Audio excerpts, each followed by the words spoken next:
Welcome back to another Film Geek movie review. Today after the day job, I am off to check out the latest film from legendary animation director Hayao Miyazaki, The Boy and the Heron. This is, I really don't know exactly what the story is on this film. I've seen the latest trailer. It doesn't give a whole lot of information, so this is the best I've got for you, okay? So it tells a story about a boy who's in search of his mother, and he travels to an alternate world where the living and the dead mingle together, like they coexist in the same plane of existence. And that's all I've really got, honestly. However, this is from Hayao Miyazaki, so I am expecting an extremely emotional, heartfelt story mixed in with beautiful, hand-drawn animation.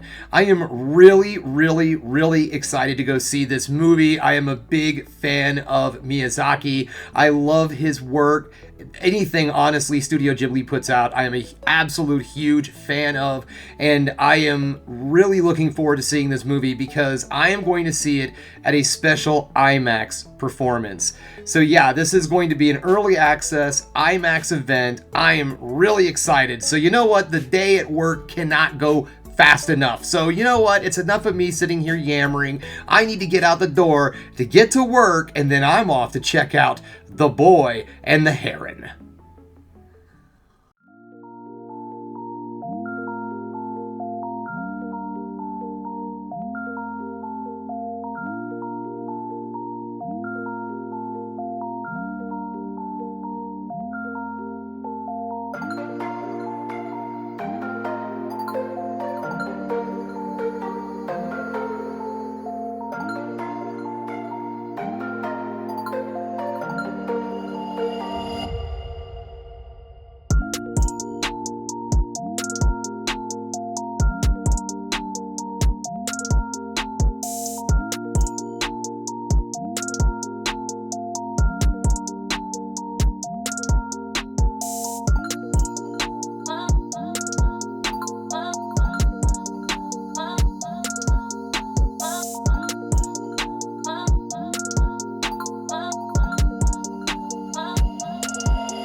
Welcome back, just getting home, and guys, I really enjoyed this movie. I thought it was absolutely amazing from beginning to end, but there are some things that I'm going to make you aware of, okay? This isn't necessarily negatives, this is just things that I think that you need to be aware of going in to see this movie. Number one, this film moves at a much slower pace than something like Spirited Away, and I'm only using Spirited Away as an example because it has a similar theme, the idea of a kid being teleported off to a magic land, blah blah.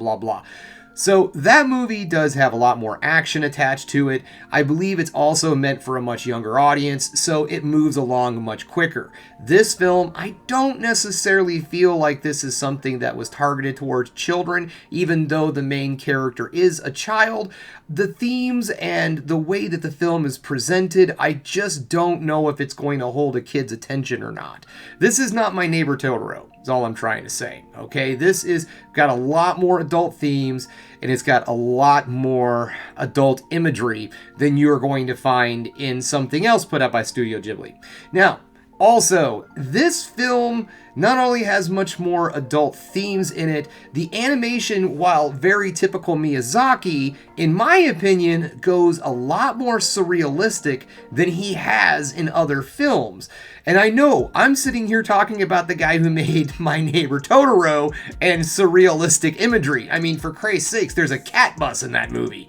But believe me, it's something to do with the way the art flows and such. It just seems a lot more dreamlike and surreal. When we were leaving the movie, Charming Amy went with me, and we were leaving the movie, she compared it to the dream sequences in Paprika. And I gotta say, it was very reminiscent. The way that the art flowed and was kind of fluid and all was very much reminiscent of Paprika and the way that that film was, the style of the film, not the animation and all. That's it, just the very surrealistic style. So these are just things that I'm trying to make you aware of. Okay, so I guess positives. Alright, so the animation in this film, of course, is absolutely gorgeous. This might be my favorite animated film by Miyazaki. Animated, not as in story and everything, just the absolute visuals in this film are stunning. And the fact that it is hand-drawn animation, and he goes back and uses old animation technique with panels and layering and things of that sort. God, this film is pretty. And when you break it down to how much effort and work, blood, sweat, and tears went into making this movie, it is gorgeous. One thing that sticks out to me the most in the film were the backgrounds. They looked almost like a watercolor painting, and with the animated figures on top of it, oh my God, it pops and is so amazingly beautiful. The flames, the fire in this, there's a lot of fire in this film, and it is animated to just like fire normally does, just kind of captivates you, and it's just amazing. The colors, the art, the flow, beautiful animation. And like I said, personally, in my opinion, could easily be one of his finest animated films. The voice acting is, I went and saw the subtitled version. Personally, I thought the voice acting was quite good. Much like my Godzilla review, yes, I can't understand the words they're saying, but they do emote the correct energy and emotion, and it has that pack that you need, especially from voice acting. When you can't see the actor, you can only hear the actor. Great job. Voice acting was very solid. The story can get a little hard to follow. I should have put that in the be aware of this. Not that the story isn't good, there's just a lot of depth and a lot of things are being talked about in this film. A lot of very personal things. This movie felt very, very personal to me. I'm not 100% sure about some of these things. I have read that this film was autobiographical to an extent, and I do know, at least I think I know, that Miyazaki's mother died when he was very young, and that is also a theme in this film about a young boy trying to learn how to live his life without his mother. And it's just a very emotionally packed film.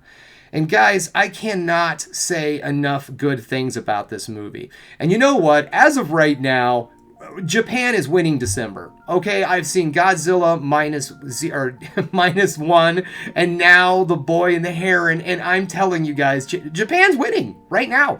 Japan is winning December when it comes to movies, because both of those films are just beautiful and wonderful films.